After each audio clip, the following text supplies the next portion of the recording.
এখানে হচ্ছে আমি অ্যাটাক দেব।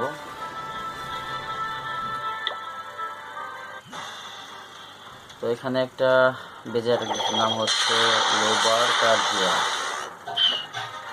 আমি লাইটিং স্কিল মেরে দিলাম 3টা, মানে আপনার হচ্ছে 11টা লাইটিং স্কিল নেবেন। এগুলো হচ্ছে আমার ট্রোপ, এটা ভেঙে দিলাম।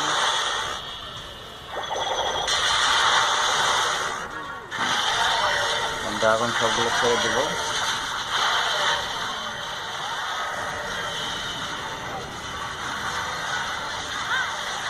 আর্চার কুইন ডিপ্লয় কার্ড দিয়া হচ্ছে বুদ্ধ চুরি কার্ড দেয়া। এটাকে বলা হয় হচ্ছে জয়েন্ট উইডান। আমার সবগুলো ট্রোপ ছাড়া শেষ। এখন দেখা যাক এবিএস থেকে আমি জিনিসটা আনতে পারি কিনা। পিসি থেকে চলে আসছে হচ্ছে 4